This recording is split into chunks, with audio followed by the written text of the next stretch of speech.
नमस्कार दोस्तों, मैं पूजा शर्मा स्वागत करती हूँ आपके YouTube channel education hub with trick में। तो आज हम लाए हैं आपके लिए महात्मा गांधी से संबंधित पूछे जाने वाले मोस्ट इम्पॉर्टेंट क्वेश्चन।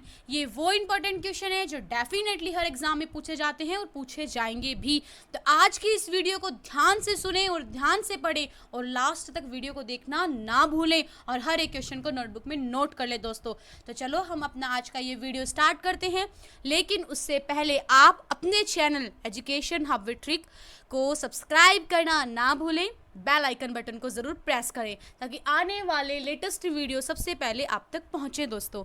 तो चलो हम अपना आज का ये वीडियो स्टार्ट करते हैं और बढ़ते हैं पहले प्रश्न की ओर।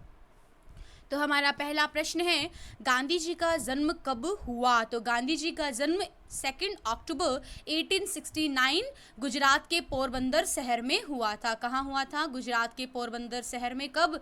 2 अक्टूबर 1869 को। आगे चलते हैं दूसरे सवाल की ओर। गांधी जी वकालत करने के लिए दक्षिण अफ्रीका कब गए? तो गांधी जी वकालत करने के लिए दक्षिण अफ्रीका 1893 यानी 1893 में गांधी जी कहाँ गए? दक्षिण अफ्रीका। किसके लिए? वकालत के लिए गए थे। आगे चलते हैं तीसरे प्रश्न की ओर। गांधी जी ने पहली बार सत्याग्रह प्रयोग कब किया? तो सत्याग्रह का मतलब क्या होता है दोस्तों? सत्य के लिए आग्रह करना। और इसका प्रयोग गांधी जी ने कब किया पहली बार? तो सितंबर 1906 में दक्षिण अफ्रीका ट्रांसवाल में भारतीयों के खिलाफ जारी एशियाई अध्यादेश के विरोध में, क्योंकि उस समय क्या हो गया था कि भारतीयों के खिलाफ एक अध्यादेश लाया गया। कौन सा? एशियाई अध्यादेश लाया गया। उसका विरोध करने के लिए गांधी जी ने 1906 में सत्याग्रह का प्रयोग किया था। आगे चलते हैं चौथे सवाल की ओर। गांधी जी को पहली बार कारावास कब हुआ? तो गांधी जी को पहली बार कारावास हुआ था 1908, वो भी दक्षिण अफ्रीका के जोहान्सबर्ग में। और ये भी बहुत ही महत्वपूर्ण प्रश्न है, जिंदगी में पहली बार कारावास कब हुआ उन्हें? अफ्रीका में, और 1908 में। आगे चलते हैं अगले सवाल की ओर।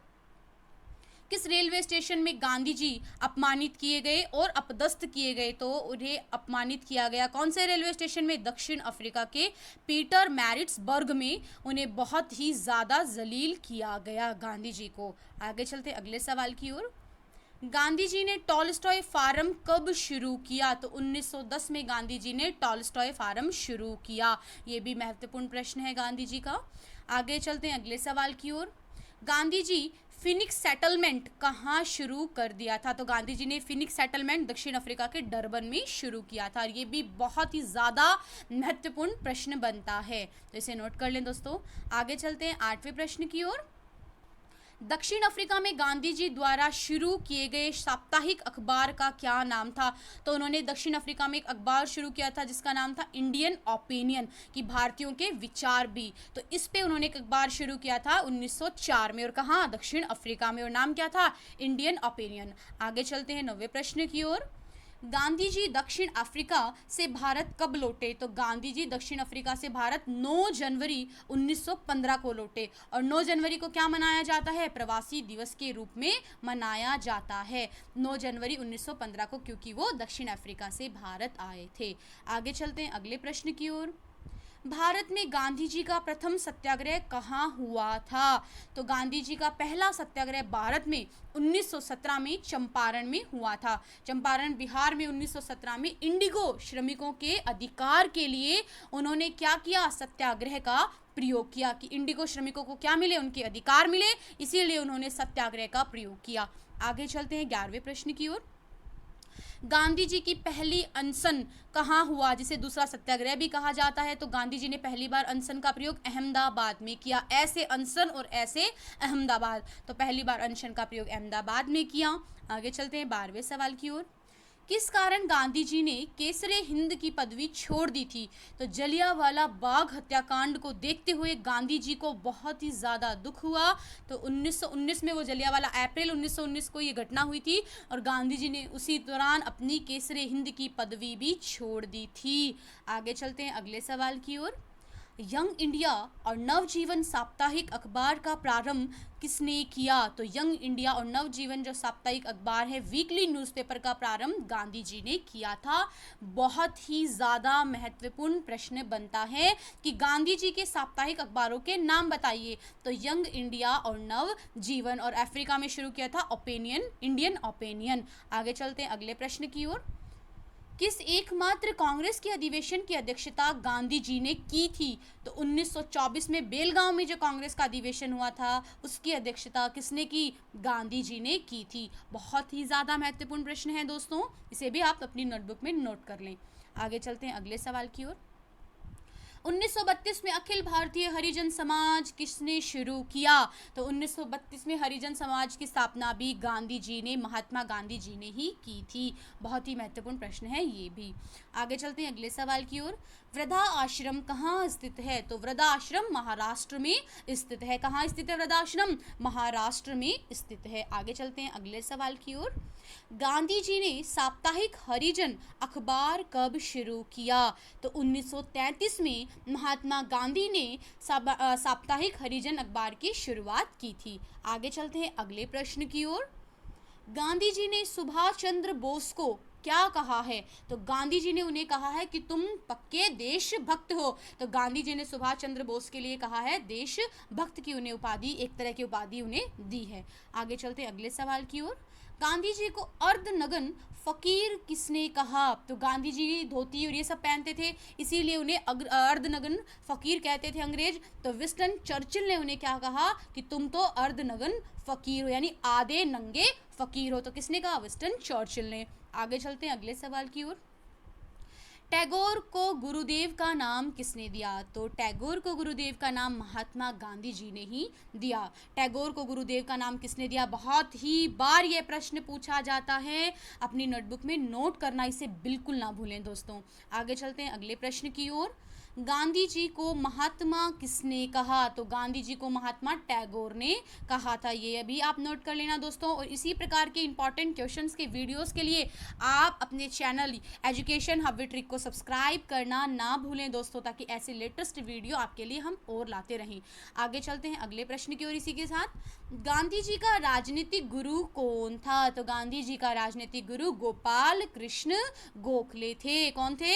गोपाल कृष्ण गोखले गांधी जी के राजनीतिक गुरु थे। तो गा से गांधी, गै से गोपाल, तो आप याद कर सकते हो गै से गोपाल कृष्ण गोखले, गोखले गै भी आ रहा है, तो गोपाल कृष्ण गोखले उनके राजनीतिक गुरु थे। आगे चलते अगले सवाल की ओर। गांधी जी का अध्यात्म गुरु कौन है? तो गांधी जी के अध्यात्म गुरु कौन थे? लियो टॉल्स्टॉय, क्योंकि रस्किन, थोरो, टॉल्स्टॉय, इन तीनों से गांधी जी अत्यंत ही क्या थे? प्रभावित थे, इनके विचारों से बहुत ज़्यादा प्रभावित थे। तो उन्हें अपना आध्यात्मिक गुरु किसको बनाना पसंद किया? लियो टॉल्स्टॉय को किया। आगे चलते हैं अगले सवाल की ओर। गांधी जी की हत्या कब हुई? तो गांधी जी की हत्या 30 जनवरी 1948 को नाथूराम विनायक गोडसे ने की थी। और हत्या क्यों की? क्योंकि उन्होंने उनको गोली मार दी थी। गांधी जी को क्या मार दी थी? नाथूराम गोडसे ने गोली मार दी थी 30 जनवरी 1948 को। तो याद कर सकते हो, देश की आज़ादी के एक साल बाद 47 में देश आज़ाद हुआ और उसके बाद गांधी जी को गोली लग गई थी। आगे चलते हैं अगले प्रश्न की ओर। गांधी जी ने पोस्ट डेटेड चेक किसे कहा है? तो गांधी जी ने post dated cheque Cripps mission को कहा है। जो 1942 में क्रिप्स मिशन आया था, उसके लिए गांधी जी ने क्या कहा है कि ये पोस्ट डेटेड चेक है। आगे चलते हैं अगले सवाल की ओर। गांधी जी ने हिंद स्वराज्य का प्रकाशन कब किया? तो 1908 में गांधी जी ने हिंद स्वराज्य पुस्तक का क्या किया था? प्रकाशन किया था। और बहुत ही महत्वपूर्ण प्रश्न ये बनता है, गांधी जी की पुस्तक है ये, बहुत ही ज़्यादा इंपॉर्टेंट पुस्तक है। आगे चलते हैं अगले सवाल की ओर। बाबा आमटे को अभय सदक का खिताब किसने दिया? तो बाबा आमटे को अभय सदक का खिताब किसने दिया था? महात्मा गांधी जी ने। और बहुत ही महत्वपूर्ण प्रश्न बनता है, नेट जेआरएफ में अधिकतर पूछा जाने वाला प्रश्न है। आगे चलते हैं अगले सवाल की ओर। भारतीय स्वतंत्रता संग्राम में किस अवधि को गांधी के युग के रूप में माना जाता है? तो गांधी का युग, कौन से युग को माना जाता है? भारतीय स्वतंत्रता संग्राम। देखो क्वेश्चन को पढ़ना दोस्तों, यहाँ क्या पूछा है? स्वतंत्रता संग्राम की बात की गई है और गांधी युग की बात कर रहे हैं रहे हैं। तो 1915 से लेके 1948 तक के युद्ध को क्या कहा जाता है? गांधी युग। 1915 में ही तो वो भारत आए थे अफ्रीका से और 1948 में उनकी डेथ हो गई थी, तो उस पीरियड टाइम को क्या कहा जाता है? गांधी युग के रूप में माना जाता है। आगे चलते हैं अगले प्रश्न की ओर। भारत में महात्मा गांधी जी का तीसरा सत्याग्रह कहाँ हुआ था? तो कहाँ? खेड़ा सत्याग्रह कहाँ था? खेड़ा में था। ये भी बहुत महत्वपूर्ण प्रश्न है। आगे चलते हैं अगले सवाल की ओर। गांधी जी की आत्मकथा का असली नाम क्या था? सत्यान्य प्रयोगो। ये सत्यान्य प्रयोगो उनकी माई एक्सपेरिमेंट विद ट्रूथ, सत्य के साथ मेरे प्रयोग उनकी क्या थी? द मोस्ट इंपॉर्टेंट क्वेश्चन है, आत्मकथा थी। आगे चलते हैं अगले सवाल की ओर। किस काल को गांधी की आत्मकथा का काल कहा गया है? क्या कहा गया? आत्मकथा का काल। वो क्या था? गांधी का समय। यहाँ काल की बात हो रही है तो 1869 टू 1921 जो टाइम था, पीरियड टाइम था, वो गांधी का आत्मकथा का क्या था? टाइम था। आगे चलते हैं अगले प्रश्न की ओर। गांधी जी की आत्मकथा प्रथम बार कब प्रकाशित हुई? तो 1927 को। कब हुई? नवजीवन में 1927 को उनकी जो है पहली बार आत्मकथा प्रकाशित हुई। आगे चलते हैं अगले सवाल की ओर। गांधी जी ने अपनी आत्मकथा किस भाषा में लिखी? बहुत ही बार ये प्रश्न पूछा जाता है। गांधी जी ने अपनी आत्मकथा गुजराती भाषा में लिखी थी। कौन सी भाषा में? गुजराती भाषा में। फिर उसका कन्वर्ट करके उसे बहुत बार हिंदी में भी ट्रांसलेट किया गया था। आगे चलते हैं अगले प्रश्न की ओर। गांधी जी की आत्मकथा का इंग्लिश में अनुवाद किसने किया? तो इंग्लिश में अनुवाद महादेव देश जी ने किया। किसने? बहुत ही महत्वपूर्ण प्रश्न है कि उनकी जो आत्मकथा थी, बायोपिक थी या जो थी, उसका हिंदी में ट्रांसलेट किसने किया? तो महादेव देश जी ने किया था। आगे चलते हैं अगले प्रश्न की ओर। अंतिम सवाल है ये हमारा। सत्याग्रह सभा की स्थापना किसने की? तो महात्मा गांधी ने। मोहनदास करमचंद गांधी। किसने की? महात्मा गांधी ने। और ये इनका पूरा नाम था। तो मोहनदास करमचंद गांधी। और गांधी जी जो थे वो बहुत ही ज़्यादा अहिंसा को मानने वाले थे, सत्य पे चलने वाले थे। और उनकी पुस्तक के नाम भी आप याद रखना, माई एक्सपेरिमेंट विद ट्रूथ और हिंद स्वराज्य उनकी बहुत ही ज़्यादा फेमस पुस्तक थी। उनके अखबार भी आप याद रखना, यंग इंडिया और इंडियन ओपिनियन, नवजीवन करके उनके साप्ताहिक अखबार थे। तो इसी के साथ हम अपना आज का ये वीडियो समाप्त करते हैं। मैं उम्मीद करती हूँ जो आपको पढ़ाया है, जो आपको बताया वो समझ आया होगा और याद भी हो गया होगा। तो ऐसे ही लेटेस्ट वीडियोस के लिए दोस्तों अपने यूट्यूब चैनल को सब्सक्राइब करना मत भूलें और ज़्यादा से ज़्यादा अपने दोस्तों के साथ शेयर करें ताकि हर कोई इस वीडियो का लुत्फ़ उठा सके, लाभ उठा सके। धन्यवाद दोस्तों।